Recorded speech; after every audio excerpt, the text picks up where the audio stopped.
सबसे पहले बात करेंगे नागपुर की, जहां पर हिंसा हुए 3 दिन बीत गए, हालात काबू में हैं लेकिन तनाव बरकरार है। इस बीच आज जुमा है, जिसको लेकर पुलिस प्रशासन पूरी तरीके से सतर्क है। बड़ी खबर यह है कि नागपुर में जो हुआ और उसके बाद तनाव का जो माहौल है, उसे देखते हुए आज जुमे पर नागपुर में सुरक्षा व्यवस्था बढ़ा दी गई है। सभी मस्जिदों के बाहर पुलिस का कड़ा पहरा है और शहर के चप्पे चप्पे पर चौकसी बरती जा रही है। ज्यादा सुरक्षा, ज्यादा चौकसी इसलिए है ताकि जो लोग सोमवार की रात को नागपुर का अमन चैन बिगाड़ने में कामयाब रहे, वो अब कोई और नफरती साजिश को अंजाम ना दे सकें।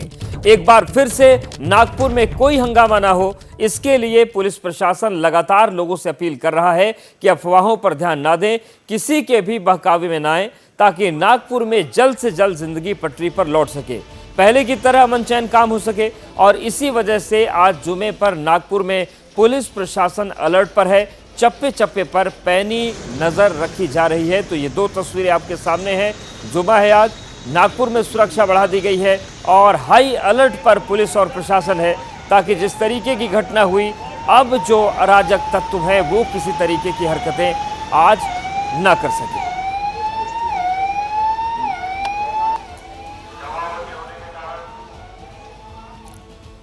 एक तरफ जहां आज जुमा है, उसके चलते नागपुर में सुरक्षा व्यवस्था कड़ी कर दी गई, तो वहीं दूसरी तरफ आज हिंसा के मुख्य आरोपी फहीम की पुलिस रिमांड की मियाद खत्म हो रही है, लिहाजा उसे आज कोर्ट में पेश किया जाएगा।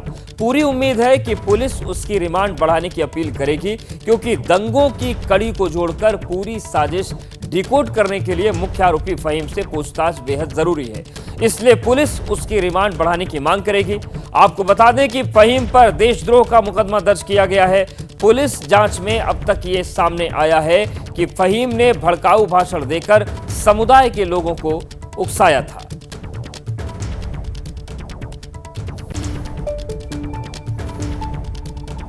अभी तक की जांच में क्या फहीम खान आपको लग रहा है कि ये पूरे मामले का मास्टरमाइंड हो सकता है? संभावना क्या पुलिस को लग रही है? देखिए, अभी तक वो 2-3 जगह पे दिखा है और उसकी मूवमेंट्स हैं काफ़ी सारी, उसकी हिस्ट्री भी देखी जा रही है, उसका क्या हिस्ट्री, ये सारी चीज़ें जो हैं एक पर्टिकुलर चीज़ की तरफ हमें लेके जा रही हैं और उसी हिसाब से हमारी इन्वेस्टिगेशन चालू है।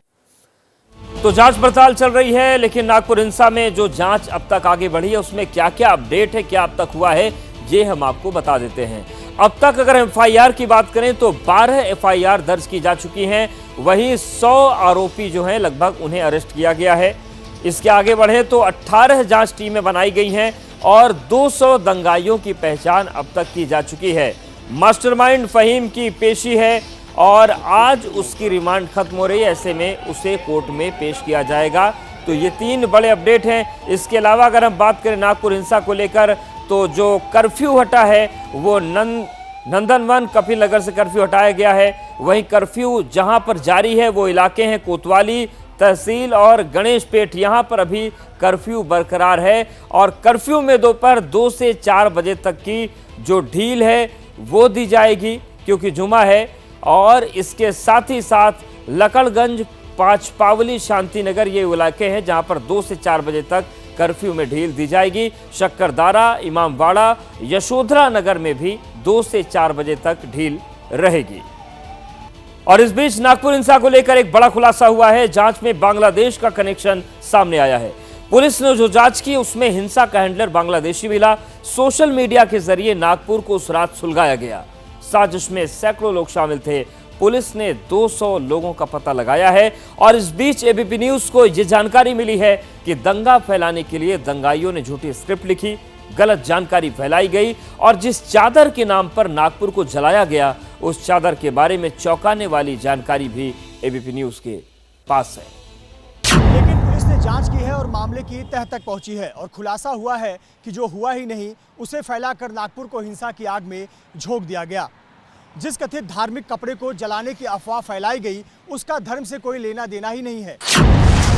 पहले मुख्यमंत्री का ये बयान सुनिए, जिसमें उन्होंने चादर पर लिखे कथित धार्मिक शब्दों को लेकर सदन में बुधवार को बयान दिया। त्याला मॅग्निफाय करूनही व्हेरिफिकेशन केलं, पण जाणीवपूर्वक आयाती जाळल्या अशा प्रकारचे त्या ठिकाणी मेसेजेस फिरवण्यात आले आणि त्यातून अशा प्रकारची घटना पुढची जी काही ती घडलेली आहे। आणि म्हणून अशा प्रकारे जे लोक सामाजिक स्वास्थ्य बिघडवतात। एबीपी न्यूज को जो जानकारी मिली है उसके मुताबिक दंगा भड़काने वालों ने सोशल मीडिया पर गलत तथ्यों के साथ रील बनाकर वायरल कर दी। मकसद माहौल को बिगाड़ना और शहर को अशांत करना था। जिस चादर को जलाने की बात कही गई थी उसमें लिखा क्या था, इसे समझने के लिए नागपुर पुलिस ने एक्सपर्ट और शहर के मौलाना की मदद ली। पाया गया कि चादर पर ना तो कोई धार्मिक शब्द लिखा गया था और ना ही कोई धार्मिक कथन। इसी तरह के चादर को एक धर्म प्रमुख और एक्सपर्ट को दिखाया गया था। मतलब साफ है, दंगे के लिए प्लानिंग की गई। एक कथित मास्टरमाइंड पहले ही गिरफ्तार हो चुका है। फहीम खान, जो कि मास्टरमाइंड माना जा रहा है, उसके खिलाफ देशद्रोह का मुकदमा भी दर्ज हुआ है। 90 से ज्यादा आरोपी सलाखों के पीछे पहुंच चुके हैं। इस बीच पुलिस की जांच में कई चौंकाने वाले खुलासे हो रहे हैं। साइबर सेल ने 230 सोशल मीडिया अकाउंट्स की पहचान की है। साइबर सेल ने 50 लोगों के खिलाफ 4 अलग-अलग केस दर्ज किए हैं। दंगा भड़काने के लिए सर तन से जुदा वाले नारे के साथ वीडियो वायरल किया गया। नागपुर पुलिस की साइबर सेल ने बांग्लादेश से संचालित एक फेसबुक अकाउंट की पहचान की है जिसने नागपुर में और बड़े पैमाने पर दंगे होने की धमकी दी थी। इस खतरनाक पोस्ट करने वाले बांग्लादेशी यूजर ने लिखा था कि सोमवार का दंगा तो सिर्फ झांकी है, भविष्य में और बड़े दंगे होंगे। पुलिस की जांच से पता चला है कि इस भड़काऊ सोशल मीडिया अकाउंट को चलाने वाला बांग्लादेशी है। उसने पोस्ट बांग्लादेश से किया। साइबर सेल ने फेसबुक से संपर्क कर उस अकाउंट को ब्लॉक करने को कहा है। अभी तक 230 पोस्ट को आइडेंटिफाई किया गया है और जिनमें से 50 पोस्ट हमने उन एजेंसीज की मदद से डिलीट किए हैं और फर्दर पोस्ट को डिलीट करने के लिए हमने उनको ईमेल लिखा है। प्रोफाइल पे बांग्लादेश का जिक्र किया हुआ है, लेकिन अभी वो एग्जैक्टली कहाँ पर रहता है वो उसके आईपी एड्रेस से हमको पता चलेगा। पुलिस पैसे की फंडिंग और टूल किट पैटर्न की जांच कर रही है। पुलिस ने भड़काऊ पोस्ट करके माहौल बिगाड़ने की कोशिश करने वाले 200 लोगों की पहचान भी की है। जैसे जैसे जांच आगे बढ़ रही है, नागपुर हिंसा को लेकर नए नए खुलासे हो रहे हैं और हर खुलासा, हर अपडेट एबीपी न्यूज आप तक सबसे पहले और सबसे सटीक तरीके से पहुंचा रहा है। नागपुर में जो हुआ वो संभाजी नगर में औरंगजेब की कब्र हटाने की मांग को लेकर हुए प्रदर्शन के बाद हुआ था। वो कब्र जिसको लेकर विवाद है कि थमने का नाम नहीं ले रहा। नागपुर में जो हुआ उसको लेकर फिल्म छावा पर जुबानी धावा बोला गया। फिल्म छावा पर बैन की मांग उठने लगी। कर देंगे मुगल सल्तनत की छाती अगर मराठा साम्राज्य के विरुद्ध सोचने की जुर्रत की।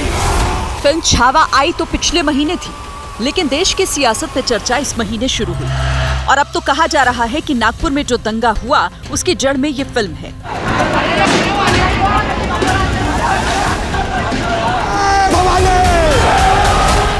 छावा को बैन करने की मांग कहां से उठी, उसके बारे में आगे बताएंगे।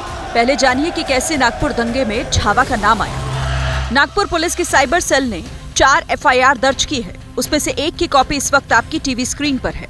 दंगों के आरोप में जिस जाकिर नाम के एक्स पोस्ट को पुलिस ने हिंसा के लिए जिम्मेदारों में से एक माना है, वो लिखता है कि छावा फिल्म के माध्यम से मुगलों और मुसलमानों के प्रति बेरोजगार युवाओं के अपाहिज जहन में जहर भरा जा रहा है। मौत मराठों के हर घर एक नया सिवा, एक नया संभव पैदा करेगी, लेकिन जब तू मरेगा तब ये तेरी मुगल सल्तनत भी मर जाएगी। फिल्म के निर्माता की मदद से जहर फैलाने का काम किया गया, जिसकी वजह से नागपुर हिंसा की चपेट में आया। नागपुर पुलिस की साइबर सेल ने जो मामले दर्ज किए उसमें ऐसे भड़काऊ पोस्ट हैं जिसमें फिल्म छावा से लेकर हिंदुओं के खिलाफ विवादित टिप्पणियां की गई। अब इस फिल्म को लेकर मुस्लिम मौलानाओं की तरफ से आवाज उठ रही है। मांग की जा रही है कि फिल्म पर बैन लगे। बाकायदा इस मांग के साथ केंद्रीय गृह मंत्री अमित शाह को चिट्ठी लिखी गई। नागपुर के दंगे की अगर मुजरिम है तो ये फिल्म छावा है, इसलिए इस फिल्म पर रोक लगाई जाए, प्रतिबंध लगाई जाए और इसके डायरेक्टर, प्रोड्यूसर, राइटर, इन लोगों के खिलाफ कानूनी कार्रवाई की जाए। आरोप लगाए जा रहे हैं कि छावा में इतिहास के तथ्यों को तोड़ मरोड़ कर पेश किया गया, जिसकी वजह से हिंसा भड़की। जो आरोप लग रहे हैं उसके हिसाब से हिंसा और छावा फिल्म का कनेक्शन क्या है, उसे समझने के लिए आपको इस चेन को समझना होगा। पिछले महीने फिल्म छावा आई। फिल्म में औरंगजेब को क्रूर दिखाया गया।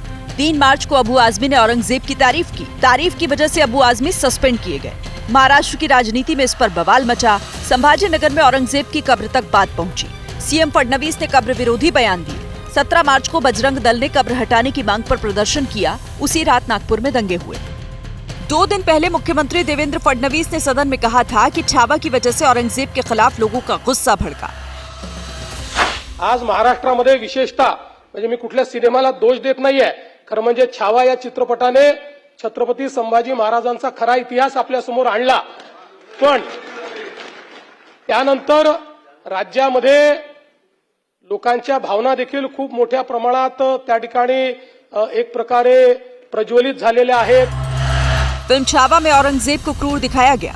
बताया गया है कि कैसे उसने छत्रपति शिवाजी महाराज के बेटे छत्रपति संभाजी महाराज की तड़पा कर हत्या की थी, बंदी बनाकर यातनाएं दी गई थी।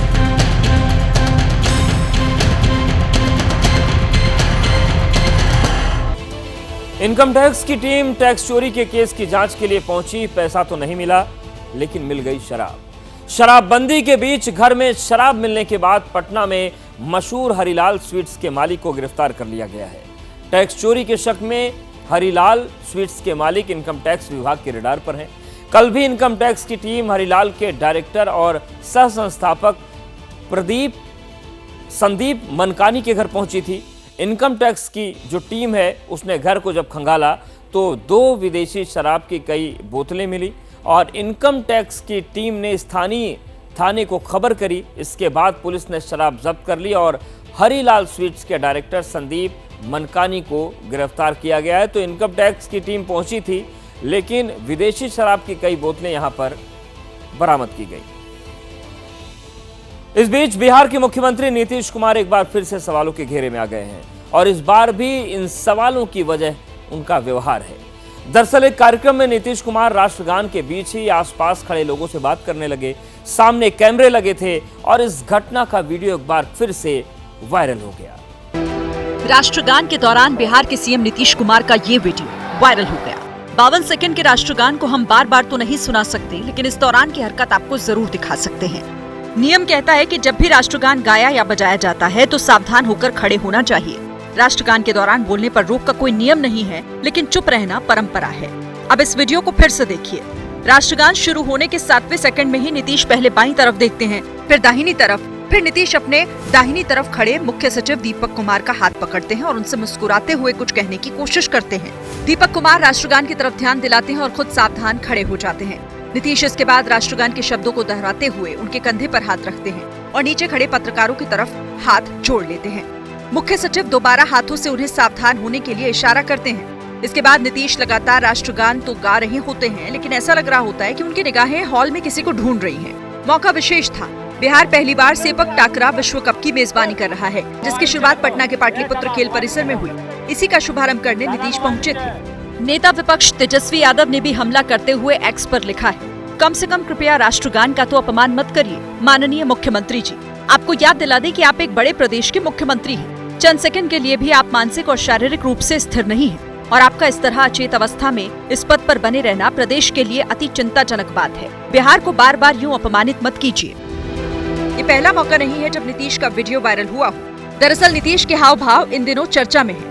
पिछले दिनों सदन में तेजस्वी को इशारा करने वाला वीडियो वायरल हुआ तो कल ही हाउस में वो तेजस्वी को शेविंग वाला इशारा कर रहे थे। जनवरी में पटना के गांधी मैदान में गार्ड ऑफ ऑनर दिए जाने के दौरान नीतीश अचानक ताली बजाने लगे। कभी बिहार विधानसभा में नीतीश कुमार का मंत्री अशोक चौधरी के ब्रेसलेट से खेलने का वीडियो भी वायरल हुआ, तो कभी प्रधानमंत्री नरेंद्र मोदी की उंगलियां देखने का।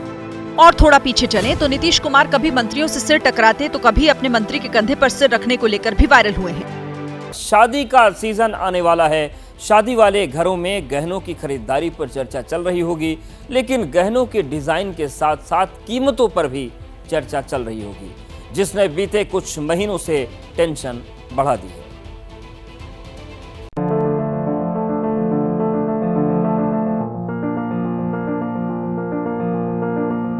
शादियों की सीजन की शुरुआत के साथ ही देश में सोने के भाव में भी जबरदस्त उछाल है। सोना रोज नए रिकॉर्ड बना रहा है। Indian Boolean and jewellers association के मुताबिक 20 मार्च को प्रति 10 ग्राम सोने की ओपनिंग कीमत 88,761 रुपए रही। 19 मार्च को 88,649 रुपए रही। 18 मार्च को 88,354 रुपए थी और 17 मार्च को इससे पहले 88,101 रुपए थी। यानी 22 कैरेट सोने की कीमत पे रोज इजाफा हो रहा है। 24 कैरेट वाला सोना 90,000 के पार हो चुका है। बढ़ोतरी की यही रफ्तार रही तो इसी साल शादी के पीक सीजन में सोना 92,000 के पार जा सकता है। असल में शेयर बाजार में जो उतार चढ़ाव हो रहे हैं उससे सोने में लोग निवेश बढ़ा रहे हैं। निवेश का ये पैटर्न पुराना है, लेकिन जिस तरह ट्रंप के अमेरिकी राष्ट्रपति बनने के बाद दुनिया में उथल पुथल की आशंका बढ़ी है, उससे निवेशकों का रुझान सोने की तरफ तेजी से बढ़ा है। डॉलर के मुकाबले रुपया कमजोर होना भी सोने की बढ़ती कीमतों का एक बड़ा कारण है। 1 जनवरी को इस साल 22 कैरेट सोने की कीमत 76,162 रुपए प्रति 10 ग्राम थी, जो 20 मार्च को 88,761 रुपए तक पहुंच चुकी है। सोना पिछले साल यानी 2024 में जनवरी से दिसंबर तक जितना बढ़ा, उतना भाव अभी 2.5 महीने में ही इस साल बढ़ चुका है। तो यूपी सरकार के पर्यटन विभाग की वेबसाइट पर आगे लिखा है कि हजरत गाजी सैयद सालार मसूद की दरगाह सिर्फ मुस्लिमों के लिए नहीं बल्कि हिंदुओं की आस्था से जुड़ी है। इस दरगाह को फिरोज शाह तुगलक ने बनवाया था। वेबसाइट के मुताबिक ऐसा माना जाता है कि जो दरगाह के पानी में नहा लेता है उसकी बीमारियां दूर हो जाती हैं। लेकिन अब सवाल यह है कि सैयद सालार मसूद संत थे या फिर आक्रमणकारी? इतिहास क्या कहता है? राजा सुहेल देव ने सालार गाजी को कैसे रोका था? और सबसे बड़ा सवाल यह है कि मौजूदा वक्त में दरगाह पर ऐसे विवाद की देश को क्या वाकई जरूरत है?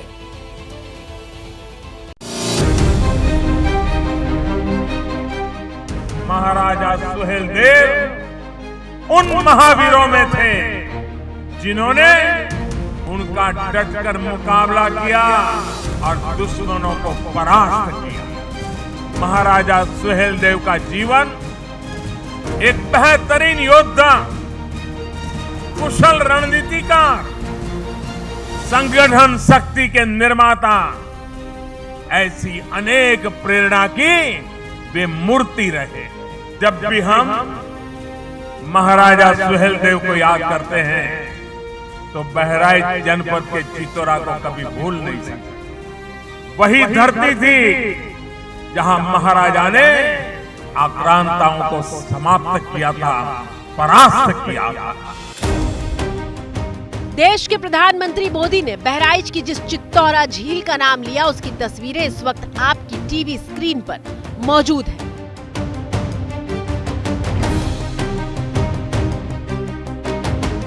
कहा जाता है कि 1000 साल पहले 1034 में बहराइच में इसी चित्तौरा झील के किनारे राजा सुहेल देव ने 21 राजाओं के साथ मिलकर सालार मसूद गाजी से युद्ध किया था और उसे मार दिया था।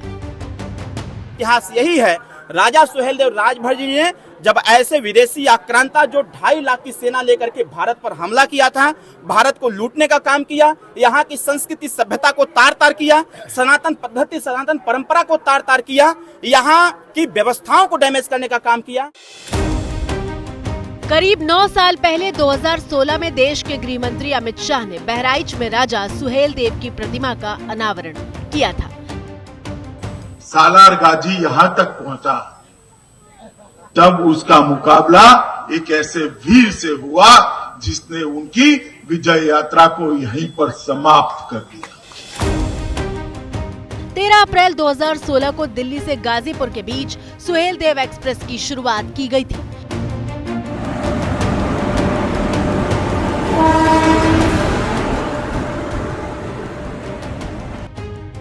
– 2018 में पीएम मोदी ने राजा सुहेल देव के सम्मान में डाक टिकट भी जारी किया था। बीजेपी ने यूपी में सुहेल देव का सम्मान करके उन्हें एक नायक के तौर पर उभारा है। आतताइयों ने इस नगरी पर आक्रमण किए, इसे ध्वस्त करने के प्रयास किए। यहां अगर औरंगजेब आता है तो शिवाजी भी उठ खड़े होते हैं। अगर कोई सालार मसूद इधर बढ़ता है तो राजा सुहेल देव जैसे वीर योद्धा उसे हमारी एकता की ताकत का एहसास करा देते हैं। 11वीं सदी में श्रावस्ती के राजा थे सुहेल देव। जिस झील पर राजा सुहेल देव और सालार मसूद गाजी का युद्ध हुआ, वहां महाराजा सुहेल देव समिति के लोग विजयोत्सव मनाते हैं और यूपी में सुहेल देव भारतीय समाज पार्टी इस विवाद पर सबसे ज्यादा आक्रामक दिखाई दे रही है। पूरे हिंदुस्तान के लिए उसको जानते हैं कि जो सोमनाथ मंदिर पर प्रहार किया था उसको बचाने के लिए महाराजा सुहेलदेव राजभर की सेना कौशल के राजा थे। क्या आपने कभी बताया कि ये कौशल के राजा थे? क्या कभी आपने बताया कि अयोध्या लूटने के लिए आया था तो किसने बचाया था? अगर सैयद सलार की, मसूद की, गाजी की चर्चा होती है तो क्या सुहेलदेव की चर्चा आपने कभी सुना था? सुहेलदेव महाराजा की स्मृति में जैसे जिस प्रकार से उन्होंने उनको हराया था सैयद गाजी को, उसको लेकर के उनकी आत्मा को शांति मिलेगी ये सब बातों को देखकर। तो निश्चित तौर पे हमको लगता है सरकार हमारी इस मांग का सम्मान करेगी। मैं घोषणा करता हूं 10 जून 2025 को उसी बहराइच में महाराजा सुहेलदेव राजभर के नाम पर सुहेलदेव भारतीय समाज पार्टी मेला लगाएगी। मतलब अब संग्राम इस बात पर है कि जहां हर साल गाजी के नाम पर मेला लगता था वहां नहीं लगेगा और उस जगह पर सुहेलदेव के नाम पर मेले का आयोजन किया जाएगा। यूपी के मुरादाबाद में भी हर साल सैयद सालार गाजी के नाम पर नेजा मेला का आयोजन होता है, लेकिन मेले पर रोक लगाने के लिए ज्ञापन सौंपा जा चुका है। एबीपी न्यूज ने जब मुरादाबाद में लोगों से बात की तो पता चला कि हर साल लोगों को मेले का इंतजार रहता है क्योंकि इससे सैकड़ों परिवारों को रोजगार भी मिलता है। 1017 साल इसको हो गए नेजा मेला को होता हुआ, तो ये आज ही की तारीख में एकदम इतिहास बन गया। प्रशासन मांग करेंगे मेला होना चाहिए, ये हिंदू मुस्लिम एकता का मेला है। हमारे गाँव में छोटी सी मेला लगती है, हिंदू दुकानदार ज्यादा आते हैं, मेले में भी हिंदू दुकानदार ज्यादा आते हैं। मान के भी सरकार का नुकसान भी है इसमें, ये मान के चलो जो पैसा आता है, जो ठेका होता है 12-13 लाख रुपए का, ये सरकारी खाते में जमा होता है और ये जो पैसा जमा होता है सरकार मान के हमारी ग्राम पंचायत सरकार को नुकसान है इसमें पैसे में। मांग ये करेंगे कि सबको सम्मान बराबर दो, हिंदू है या मुसलमान। ये गजनी के साथ उसके पूरे कंटिजेंट का एक कमांडर था। गजनी महमूद गजना ने एक अपने पूरी आर्मी में एक पूरा सेक्शन बना रखा था जो गाजी कंटिजेंट कहलाता था, उसका ये हेड था। और समकालीन इतिहासों के स्रोतों को का यदि हम अवलोकन करते हैं तो एक स्रोत के अकॉर्डिंग ये जो सिस्टर थी महमूद गजना की, उसका बेटा था, तो इस कंडीशन में वो उसका भांजा लगा। लेकिन एक धड़ा सोमनाथ मंदिर में लूट के आरोप को गलत बताता है, क्योंकि उस वक्त सालार मसूद की उम्र 11 साल थी, जबकि 18 साल की उम्र में यूपी के बहराइच में राजा सुहेलदेव ने उसे युद्ध में हरा दिया था। सैयद सालार मसूद अफगान हमलावर महमूद गजनवी का भांजा था। गाजी ने बतौर सेनापति कई युद्ध लड़े थे। सालार मसूद गाजी पर गुजरात के सोमनाथ मंदिर को लूटने का आरोप है। कहा जाता है कि सैयद सालार मसूद गाजी की मौत के बाद ही बहराइच में मजार बनी थी। 17वीं शताब्दी में फारसी भाषा के ऐतिहासिक मराते मसूदी में राजा सुहेलदेव और गाजी के बीच युद्ध का जिक्र मिलता है। लेकिन अब ये जानना जरूरी था कि इतिहास गाजी के बारे में क्या कहता है। हमने इतिहासकारों से ये जानने की कोशिश की कि सैयद सालार मसूद गाजी सूफी संत था या फिर एक क्रूर आक्रमणकारी। आप लीजेंड के फॉर्म में देखिए हर जगह इसका एक मकबरा हमें मिलता है। यदि बहराइच में इसकी डेथ होती है और बहराइच का मकबरा इसका ओरिजिनल है तो मेरठ में क्यों है? तकरीबन हर जगह सलार मसूद गाजी का एक मकबरा बना लिया गया।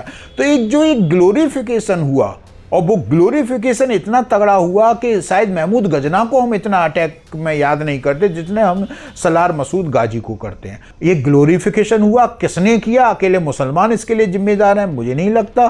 क्या बहराइच एरिया में क्या राजपूत जमींदार नहीं थे? उन्होंने कैसे इसे एक्सेप्ट कर लिया? सूफीज्म से कुछ भी लेना देना नहीं था। लेकिन ये देखा गया है 17वीं सेंचुरी के जाते जाते अक्सर जो इस टाइप के सोल्जर थे, कमांडर थे, उनकी डेथ हो गई, उनकी दरगाह, उनके पे एक मजार बना ली गई, फिर वो दरगाह की तरह पूजी जाने लगी, जिसमें मुस्लिम के साथ साथ बहुत सारे हिंदू भी गए। तो ये काफ़ी ये बात कन्फर्म है। सलार मसूद गाजी का महमूद गजना के जो 17 आक्रमण थे उनमें बहुत सारे आक्रमणों में ये पार्ट रहा है उसका, लेकिन इंडिविजुअली इसका कोई इतना बड़ा कंट्रीब्यूशन नहीं है कि जो महमूद गजना पीछे खिसक जाए या आगे आ जाए। हम लोगों ने ग्लोरीफाई कर करके इसको इतना पहुंचा।